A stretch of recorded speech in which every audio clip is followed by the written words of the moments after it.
alors ñu ngi en direct ak Pape Abdoulaye Touré comme ni ma ko waxee woon yow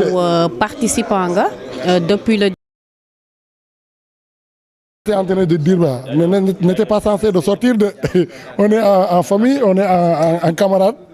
en train de discuter. Vous venez avec votre caméra, vous êtes en direct et vous prenez ce qu'on disait en privé. On n'a rien pris. Vous êtes en direct. waaw en wolof. ci yàlla léegi lan mooy question bi. bokkoon nga ci participants yi d'abord bu ñu dégloo li nga xam ne moom mooy moom la rapporteur yi wax am na ci point yoo xamante ni trouvé wu leen ci woon consensus am yoo xam ne trouvé ngeen ci consensus donc naka la liggéey bi demee woon. C'est la vie. La vie tout n'est pas consensuel donc ñu fi daje ñëpp. bokk ñu gis-gis ñuy bokk lu ñu gëm ñuy bokk ñu lu ñu gëm mais loolu amul solo pour man lu am solo mooy su lii porte bi suñ ko tëjee tey nga xamante ne mooy marqué la fin de ces assises qui ont pour objectif et pour finalité la réforme et la modernisation de la justice afin que sénégalais bu ne fu mu mënti nekk moo xam fu mu ñuy mënti suivre mu mën a gis boppam ci doxalinu yoon parce que yoon nekkul kese ñu jàpp tëj leen ci kaso bi nekkul kese détenu politique yi quand on parle de la justice c'est plus large am na kenn maa ngi doon dégg ma naan nit ku judd rek fa la commencé soo juddoo or soo demee ci droit même pas ngay judd am na quelques mois rek lañ lay may nga mën a exercer yenn nga mën a am yenn droit yi ci sa bopp nga mën a am yenn droit yi ci sa bopp donc à partir de là à partir bi la sa yaay ëmbee ba nga am ci yenn mois yi rek commencé nga am ay droit tu es un justiciable donc justiciable yooyu nag nekkul ne ñu ñuy tëj kaso kese lañu y a beaucoup de sénégalais yu soxla casier judiciaire mënuñu ko am y a beaucoup de sénégalais yu soxla certificat de nationalité yoo xamante ne tey jaay spolié nañ leen nangu seeni ay terres tamit ci justice la ñu bokk même su fekkee ni suñu xamante ne ñooy nekk di dund ci kaso yi di fa dund ci condition yu tar yu metti situation carcérale mu tar lu metti kenn mënu koo expliquer nit ku ko dundul mënoo ko comprendre donc ñooñu aussi tamit dañ leen di xalaat waaye tamit dañuy xalaat soxna si nga xamante ni xëy na buñ koy takk amul woon papier mu dem ba war a divorcer ku jëkkër ji lang jabar feneen parce que di dem sëy feneen tant que amagul certificat wala papier de divorce boobu donc ñooñu noonu ñëpp tey la ñu boole daxañ tenir leen muy wàllu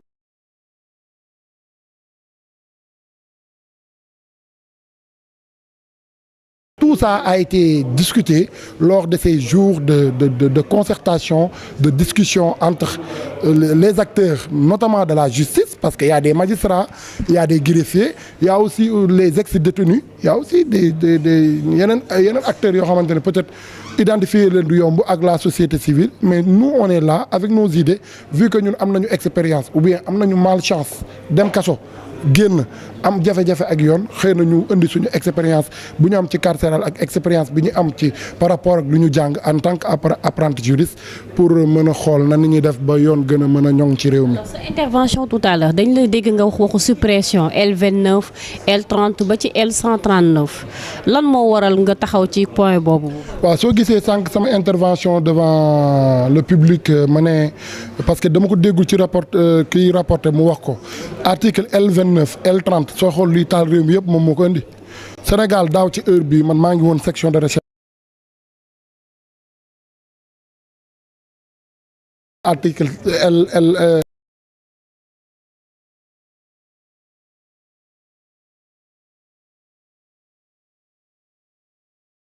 pour être candidat dans votre propre pays donc loolu lañ ne ce n'est pas au législateur de définir soit nañ ko jox attewee ba pare mu tegaat beneen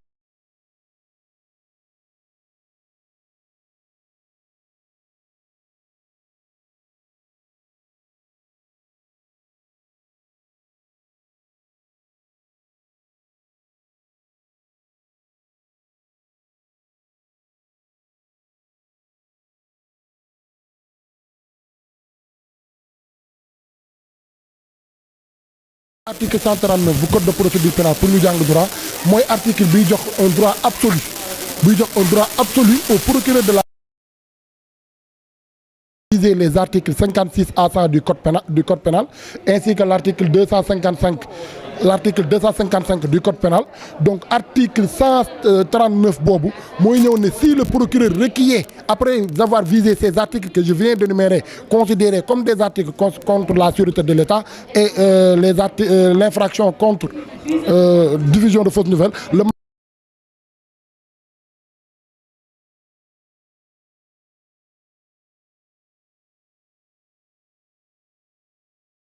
le juge d'instruction ñu bàyyi ko céggalu guyam ba moom mu xool ndax est-ce qu'il y a possibilité mu placer nit ki sous contrôle judiciaire. C'est pas parce que vous avez été accusé que le juge est tenu de vous placer sous mandat de dépôt. Le mandat de dépôt est le dernier recours parce qu'en tout cas le principe c'est la liberté. Mais l'exception c'est quoi? L'exception c'est l'incarcération. D'où la nécessité de donner plus d'indépendance aux juges d'instruction qui ne sont pas au même titre ou bien au même statut du juge, des procureurs de la République, des représentants du ministère public qui sont des magistrats debout. Parce que le juge d'instruction fait partie parmi les magistrats assis. Donc ñooñu bokkuñu statut bokkuñu kii donc nañ ko bàyyeeg ay prérogatives am yooyu parce que jàpp nañu article 139 bi tey moo xatal kaso yëpp. ñun Macky Sall moom la doon utiliser contre ñun da ngay ñëw sur la base de rien du tout sans preuve sans élément de preuve.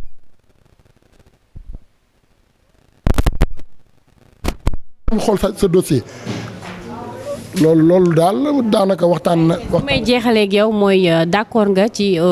la suppression du président de la République au Conseil supérieur à la magistrature. C'était une promesse bu mu defoon magistrat yi seen jëmu bopp ñoo ne. ñoom ñoo génnee benn mémorandum ne ñoom suñ sañoon président continuer di ci nekk président defoon na promesse boobu sénégalais yi tamit peut-être xëy na ñun amuñu jafe-jafe président conseil supérieur de la magistrature xam nga ñun ban jafe-jafe la ñu am président di émissé wu ci carrière magistrat yi di leen menacer di leen defloo ba suñu bañee def mu sanctionné leen. Exemple Téliko exemple juge Téliko gis nañ ko fi le magistrat qui s'est rebellé contre ce régime dictatorial et aujourd'hui l'histoire lui a donné raison. Mais Macky Sall jàpp ko bundu xataal ko affecté ko xaw ma Tamba la xaw ma fan ba mu mujjee def de demande d'indisponibilité génn réew mi dem di servir feneen ñun loolu mooy suñu jafe-jafe de. Donc on n'a pas de problème à ce que le président puisse être ou bien fait partie ou bien préside le Conseil supérieur de la magistrature. Ça ce n'est pas notre problème. Ce qui est notre problème c'est de faire de telle sorte que ce même président qui est au niveau du Conseil supérieur de la magistrature ne puisse pas intervenir ou interférer dans les actions des magistrats. Ba pare di définir seen ay carrière loolu day tax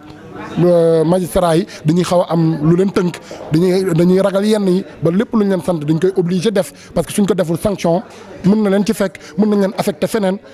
wala punition ñoom duñu nangu mu nekk punition mais punition la voilà. jaajëf merci beaucoup. merci. alors dégg ngeen. D'accord donc damay enchaîner rek moo bàyyi la nga présenté wu moo bari ma ñëw ci taxaw bi. waaw ça yéen ay participants. il faut ma taxaw bu baax waaye fii bunt bi voilà. waaw salaamaaleykum man la Ousmane Diagne nekk ancien détenu politique ñëwoon tey nekkoon fan yii yëpp sax ci dialogue bi di participer sur la réforme de la justice voilà. Alors est-ce que mën nga ñëwaat un tout petit peu ci condition bi ngeen doon liggéeyee parce que sûrement travail bi yombul woon balaa sax ngeen am document boo leen effectué pour apporter les conclusions. waaw conditions yi moom c'était des conditions acceptables quand même parce que on a été mis dans des conditions yu baax ñu nekk ci salle yu yaatu pour mën a discuter li nga xamante ni moo ñu fi indi. Représentativité. waaw représentativité on a vu des personnes venues d'horizons divers du moins am na les mouvements associatifs ñi ngi fi les magistrats ñi ngi fi greffiers yaa ngi fi avocats yaa ngi fi mais aussi les anciens détenus yi nga xam ne principalement affaire ñoom la gën a concerné mooy fonctionnement de la justice. Et puis malgré amalgame bi ci amoon ci seen invitation yi. bon je ne pense seen présence non je ne pense pas qu'il y ait amalgame parce que boo xoolee couche bu nekk jël nañ ci ñun ñi tey li fi nekk ci ancien détenu politique xaw na takku c'est presque une dizaine donc loolu pour ñun satisfaction la si ñun donc man pour man li amoon solo rek mooy ñëpp mënuñoo participer mais quand même que toutes les couches y soient représentées. D'accord. point yi nga xam ne retrouvé wuñ ci consensus est-ce que du laajaat ñu toogaat xoolaat ko comme la présence du président de la République au niveau du conseil supérieur de la magistrature donc point la boo xam ne dafa essentiel. Absolument parce que loolu boo xoolee nii comme ni nga ko waxee noonu ça n'a pas fait l'objet de consensus mais nag comme dialogue lañ nekk ñii dañuy émettre benn point bu positif ñee ni quand même négativement lañ ko xoolee mais li ci ëpp solo mooy que xam-xam génn fi li nga xam ne moom lañ doon xaar si ñun génn fi parce que boo xoolee en ce qui concerne la place du président dans le conseil de la magistrature boo xoolee actuellement dañuy bëgg a réformer la justice donc man je pense que mënuñu tëb rek président génne ci noonu il va falloir des garanties quand même wala bu ñu demee ba ci kanam fekk ñu am justice bu gën a dëgër après là dans ces conditions là mën nañ xool nu ci président de la République ci génne mais actuellement nii mënoo ñëw rek ak li fi jot a xew yëpp nga ni da ngay génn ci conseil supérieur de la magistrature après ëllëg lu ci xew rek li daal doon ci responsabilité wu bien sûr merci beaucoup. ayca tata nuyu naa la kaay nii. maa ngi lay nuyu. maa ngi lay fay. en tant que participante. donc lan ngeen la ñu mën a wax ci li nga retenir au terme de ces concertations. waaw maa ngi tudd Fatimata Zahra Wagué nekk coordinatrice jeunesse patriotique mais ñëw nekk représentant wala participant comme ex-détenu parce que je faisais partie des ex-détenus. bon bokk nañu ak ñu war a bokk ak liggéey bi parce que cette fois-ci moom impliqué nañ touche yëpp donc ñëpp a ngi fii ku nekk wax na xalaatam ci justice bi. di sàkku rek le président de la République mu prendre compte te xam ne dafa am réew mi dafa am fu mu jaaroon te ci lu bëri justice moo ko yàq donc vraiment ñu war koo defaraat ndax mënuñu wax dëkk sans justice wala justice bu ndërmeelu donc justice bi ñu defaraat ko loolu moo nekk vraiment sunu yéene moo waral ñu déplacé wu de Tambacounda à Dakar pour venir assister. d'accord tey nga nekk jigéen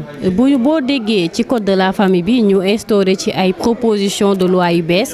comme l'autorité parentale ak indépendance bi jigéen war a am après mariage xam nga boo amulee papier de mariage